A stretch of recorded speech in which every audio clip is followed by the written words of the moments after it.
Olá, bom dia, meu amigo e minha amiga. Iniciamos mais uma semana. Hoje é segunda-feira. Sejam todos bem-vindos ao Devocional de Fé, esse momento especial do dia em que paramos para dar ouvidos à palavra de Deus, onde meditamos na Bíblia, onde deixamos o Espírito de Deus falar conosco por meio da sua palavra. E estamos conversando aqui no devocional sobre aquilo que vai além do que é visível. Estamos falando sobre a relação entre as coisas visíveis e as coisas invisíveis.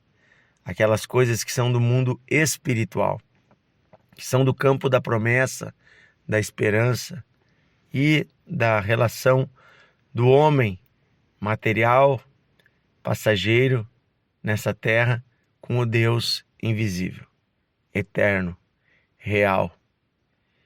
Sabe, meditando sobre isso, nós chegamos num ponto que nós encontramos o encontro do invisível com o visível, onde o invisível se tornou visível.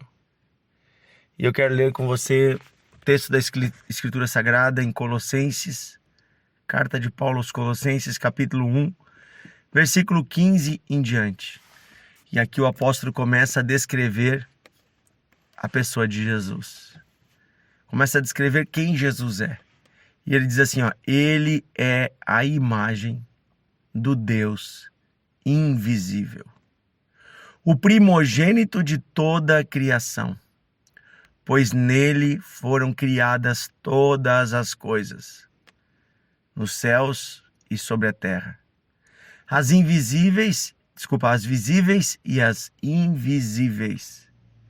Sejam tronos, soberanias, principados ou potestades.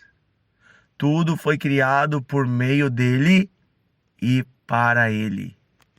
Ele é antes de todas as coisas. Nele tudo subsiste. Ele é a cabeça do corpo, que é a igreja.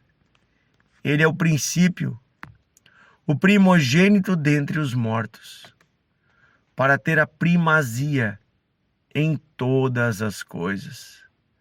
Porque Deus achou por bem que nele residisse toda a plenitude, e que, havendo feito a paz pelo sangue da sua cruz, por meio dele, reconciliar-se consigo mesmo todas as coisas, quer sobre a terra, quer nos céus. Queridos, aqui nós vemos um milagre maravilhoso. O dia em que o Deus invisível assume forma humana. O dia em que o Deus invisível decide se fazer em forma visível. João fala que o verbo se fez carne. O verbo é a palavra eterna. Nós não podemos tocar na palavra. O verbo é algo subjetivo, mas a carne é algo objetivo. É algo físico, algo tangível. Por isso que aqui diz que ele é a imagem do Deus invisível. Se você quer conhecer a Deus de uma forma que a sua mente possa compreender, porque Deus vai muito além da nossa mente. O Criador de todo o universo não caberia na nossa mente. Por isso que é difícil para a teologia ou até mesmo para a ciência, para qualquer estudo tentar explicar Deus. Porque Deus, sendo Ele o Criador de todo o universo, é muito maior do que a nossa própria mente. A nossa mente jamais poderá compreender plenamente quem é Deus e os seus atributos.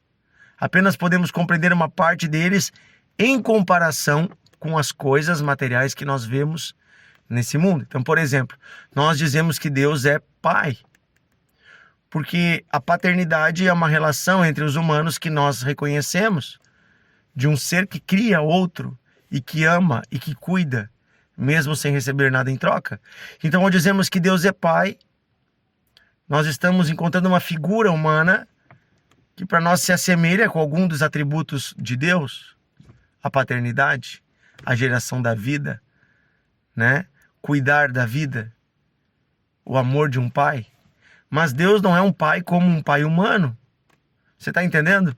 Quando nós dizemos, por exemplo, que Deus é rei, nós olhamos para as figuras humanas dos reis, das autoridades, e reconhecemos que Deus tem autoridade, tem domínio, tem controle, tem poder. Então nós dizemos que Deus é rei, mas Deus não é rei como um rei humano. O reino de Deus vai muito além do reino humano. Você está entendendo que todos os atributos que nós damos a Deus, a forma que nós enxergamos Deus, sempre é em comparação com coisas visíveis. Mas o Deus invisível vai muito além do que todas essas coisas. Portanto, Deus decide se tornar carne em Cristo para se tornar visível aos homens, mas ainda assim não é a totalidade, né? É uma imagem do Deus invisível. Cristo é a imagem. Então, se é possível transformar a figura de Deus numa representação humana, essa figura exata e perfeita é Jesus. Mas ainda assim eu posso dizer que Deus, o Pai, vai além desta imagem, até porque o Cristo vivo, nos dias que esteve aqui na terra, esteve em carne. Então nós vimos um Cristo rebaixado à estrutura humana, uma estrutura frágil, fragilizada. Mas quando ele voltar, ele vai voltar em glória. Por isso, quando Jesus ressuscitou, muitas vezes eles não reconheciam Jesus, porque agora estava num corpo glorificado. Veja, ainda assim, nós vemos um grande milagre. Deus assumindo a forma humana para que pudéssemos conhecê-lo face a face, para que pudéssemos enxergar os seus atributos, a sua bondade, o seu amor, a sua misericórdia, o seu desejo de nos salvar. E nele, em Cristo, esse Jesus que nós vimos em carne, ele na verdade é um ser, ele é filho de Deus, ele é o próprio Deus que encarnou, e ele existe antes de todas as coisas, ou seja, antes do próprio Criador criar o universo, ele já existia, e foram feitas para ele todas as coisas, com ele e através dele. Ou seja, Jesus não é apenas um bom homem que nasceu nessa terra, ele é Deus eterno, é Deus com Deus. Ele é o princípio, o primogênito, ou seja, o primeiro. O primeiro a ressuscitar dentre os mortos. Deus achou por bem que residisse nele toda a plenitude. E por meio dele e do seu sangue derramado na cruz, fez a paz para todos os homens, nos reconciliando com ele. E assim todas as coisas visíveis e invisíveis estão nele. E um dia, todas as promessas que hoje parecem invisíveis se tornarão reais, porque ele vai voltar. E no dia da sua vinda, estabelecerá o reino eterno de Deus. O reino que hoje não enxergamos, mas enxergaremos para sempre. Porque não é imaginação, é um reino real. Quando Jesus disse, eu vou preparar-vos moradia, ele está preparando algo real, algo físico, um lugar. Moradas são casas. Então Deus está construindo um lugar para nós. E esse lugar não é imaginário, não é no mundo dos sonhos. É sim algo real que vai se manifestar. E nós habitaremos neste lugar para sempre. As nossas habitações dessa terra, apartamentos, casas, prédios, toda a arquitetura humana é apenas uma sombra da beleza e da grandeza que há de se manifestar. Porque lá será tudo perfeito. Vamos orar, querido Deus e Pai, muito obrigado. Obrigado pelas tuas promessas, pelo verbo, pela palavra que o Senhor lança aos nossos corações, nos mostrando o que há de se revelar. Assim como um dia Cristo se revelou. Todos os teus planos e sonhos hão de se revelar. Sonhos magníficos para a humanidade que o Senhor criou. Oh Deus, ansiamos por esse dia, em que estaremos para sempre contigo. Oh Senhor, não haverá mais essa competição com o pecado no nosso interior. Não haverá mais maldade, não haverá mais tribulação, não haverão mais injustiças, não haverão mais dores. Obrigado, Senhor, pelo reino eterno que está vindo e porque o Senhor está conosco todos os dias.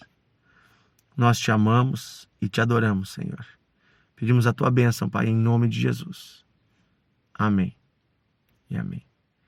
Que Deus abençoe você, meu amigo e minha amiga. Amanhã estaremos juntos em mais um devocional de fé. Eu quero convidar você a gastar uns minutinhos compartilhando esse devocional, para que os seus amigos possam também receber a palavra de Deus.